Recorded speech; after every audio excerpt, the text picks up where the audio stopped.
인생은 두 가지 길로 나눠집니다. 하나는 의미 있고 어려운 길이고요. 하나는 의미 없고 그냥 쉬운 길입니다.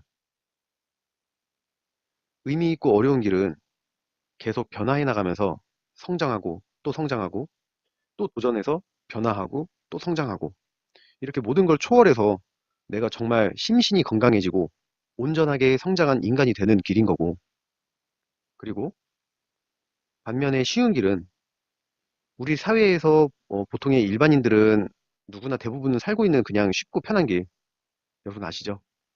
오락가 게임에 빠지고 쾌락에 빠지고 뭐 술 먹고 뭐 또 가끔 또 뭐 힐링 받고 뭐 그냥저냥 뭐 문제 있는 건 알고는 있는데 그 문제를 알아차리지 않으려 하고 인정하지 않으려고 아 됐어 아 몰라 아 몰라 뭐 이런 식이죠. 첫 번째 어려운 길은 감정적으로 되게 어렵고 도전적이고, 반면에 쉬운 길은 단기적으로는 뭐 편하겠지만 장기적으로는 변화가 없고 뭐 아무런 진화도 없고 그냥 낭비하는 삶의 길이니까 훗날에 가서야 뭐 후회를 할 수밖에 없는 삶이 되는 거죠. 이쯤 되면 부동산 투자에 관심이 있는 우리는, 아니, 이 내용은 부동산 투자에만 적용되는 얘기가 아니죠. 우리 인생 전체에 있어서 무슨 일을 시작하려 할 때 뭐 생각해야 할 문제인 거죠, 다. 그럼 이제 우리는 정말 진정으로 변화하고 싶고 삶을 좀 더 건설적이고 생산적인 삶으로 바꾸고 싶다면 선택을 해야겠죠. 변화하려는 선택 말이죠. 그러기 위해선 우선 변화의 필요성을 인정하세요. 오케이. 나 변화가 정말 필요하구나. 그래, 나는 계속 이렇게만 살 수 없어. 그리고 나선 앞으로 나에게 생길 두려움과 그 힘든 역경을 강한 용기를 갖고 인정하려 하세요. 아, 내가 변화의 모든 역경을 받아들여야 하겠구나. 왜냐면 정말 쉽지는 않을 거니까요. 이렇게 변화를 일으키겠다고 다짐을 했으면 무조건 목표 하나 세워야 합니다. 아, 그리고 여러분, 목표를 내가 그냥 꿈꾸고 이상적으로 상상하던 명사 형태로 정하지 마세요. 뭐 예를 들면 이런 거죠. 뭐 내 목표, 내 꿈은 부자야, 건물주야, 뭐 투자자가 되는 거야, 투자자야, 5억이야, 5억 모으는 거야, 연예인이야, 뭐 작가야.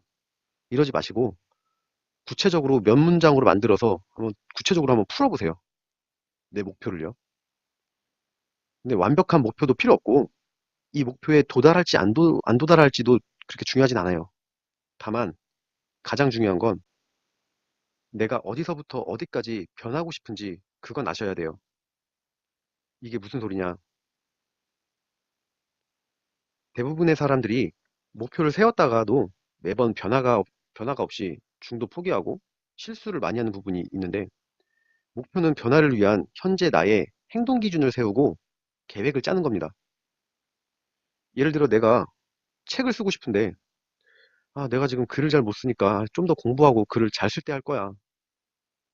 근데 책을 써봐야지 글을 잘 쓰는 법을 배울 거 아니에요. 또는, 아, 아직 준비가 안 됐으니까 준비부터 하고 출발해야지. 아니, 언제 뭘 어떻게 준비를 하고 출발을 언제 할 건데요? 준비를 함으로써, 행동함으로써 준비가 되는 거죠. 또 많은 사람들이 아, 내 부정적인 이 감정을 먼저 없애야지. 아, 난 비로소 그때서야 내가 원하는 삶으로 갈 수 있어. 근데 어떻게 부정적인 감정을 없애려고요? 행동을 먼저 함으로써 이 부정적인 감정이 다 사라질 건데. 여러분, 힐링을 해야지 행동을 하는 게 아닙니다. 행동을 함으로써 힐링이 되는 겁니다. 행동을 하면서 성장을 하는 거고, 성장을 했으니까 옛날의 문제들 다 초월하는 거예요. 문제를 일부러 해결하려고 한 것도 아니에요. 더 이상 그 예전 문제들 나한테 오질 못해요. 이미 내가 예전의 내가 아니죠. 성장해서 초월했으니까요. 여러분, 불안, 좌절감, 의문, 상처, 분개, 고통, 이런 불편한 감정에도 불구하고 자신을 내려놓고 행동할 수 있으세요? 더 큰 의미를 추구할 수 있냐, 없냐의 선택인 거죠. 그럴 용기가 있으신가요? 저는 정말 너무 많이 경험했어요. 새로운 도전을 할 때마다 엄청 두렵고 불안하고, 근데 그런 걸 정말 용기 내서 돌파해버리고 나면 얼마나 큰 성취감과 나 자신의 성장이 기다리는지 모르세요. 지금의 저는 모든 새로운 도전에 저를 내려놓는 게 아니라 그냥 그 새로운 환경에 저를 던져버립니다. 그리고 나서 저를 테스트하는 거죠. 결국엔 그 일 역시 처음이 어렵지 막상 던져놓고 그 상황에 대처하고 알아서 그냥 자동적으로 행동하다 보면 결국엔 모든 게 다 내 것이 되고야 마니까 말이죠. 그렇게 행동하고 성장하고 나서는 뒤돌아보면 역시나 그 시작할 때 두려워하고 걱정했던 그 모든 문제들은 옛날의 문제가 돼버리고 현재 나에게 그런 문제는 문제도 아닌 것들로서 그냥 먼지에 불과하게 되는 거죠.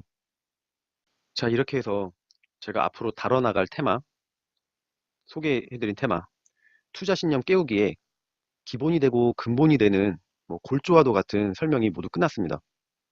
짧지 않은 내용의 강의였는데요. 내용 자체가 모든 사람이 갖고 있는 심리학적인 내용으로 설명을 드렸습니다. 그러다 보니까 이 내용이 부동산 투자뿐만이 아닌 사람이 살면서 경험해 나갈 모든 상황들, 뭐 어떤 무엇이든 뭐 모든 도전, 뭐 변화, 뭐 공부할 때나 미래에 대한 계획과 뭐 목표를 세울 때도 마찬가지죠. 이런 모든 건설적이고 생산적인 일에 적용시켜서 시작하시면 분명 큰 도움이 되실 거라고 믿습니다. 맨 처음 강의 시작 때 보여드렸던 단어들 한번 보시죠. 이 투자 신념이었죠. 투자, 이익을 얻기 위하여 어떤 일이나 사업에 자본을 내거나 시간이나 정성을 쏟음. 이번 제 강의를 모두 들으신 분들은 아마 제가 이런 말을 하면 어느 정도 수긍하실 거라 생각이 듭니다. 어떤 말이냐면 우리는, 아니, 이 세상 모든 사람들은 전부 다 투자자입니다.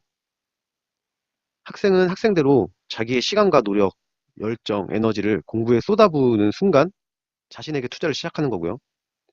회사원들도 직장을 다니면서 나의 소중한 시간을 할애하면서 일을 하고 뭐 월급도 받으면서 회사 내에서 승진을 하기 위해서 자기 자신에게 투자를 하는 거죠. 한마디로 모든 사람은 태어나서 모두 다 똑같은 시간이 주어집니다. 평등한 거죠, 시간은. 자신에게 주어진 그 소중한 시간과 자신만의 에너지와 열정을 어디에다가 어떻게 쏟아붓느냐에 따라서 성공한 투자자가 될 수도 있고 반대로 결과가 좋지 못한 투자자가 될 수도 있는 거라고 말씀드립니다. 그리고 저는 이 두 단어, 투자와 신념, 이거를 따로따로 말하지 않을 겁니다. 앞으로 이렇게 붙여서 말할 겁니다. 투자 신념. 왜냐하면 우리는 모든 일과 도전에 있어서 성공하는 투자자가 될 테니까 말이죠. 우리를 부정적으로 만드는 그 세 가지 요소, 두려움 따위도 용기 내서 이겨낼 것이고요. 부정적인 사람들의 말에도 전혀 휘둘리지 않을 거고요. 항상 변화를 꿈꾸면서 시작하고 행동을 해서 계속해서 성장해 나갈 거니까 말이죠. 이익을 얻기 위한 나의 모든 행동이 성공을 할 거라 굳게 믿는 마음, 투자와 신념을 붙이면 이렇게 정의가 됩니다. 이 투자 신념이 깨어나고 확장이 이루어져서 우리는 반드시 성공 투자자가 될 것입니다. 우리 멋진 투자자님들 모두 항상 파이팅 하시길 빕니다.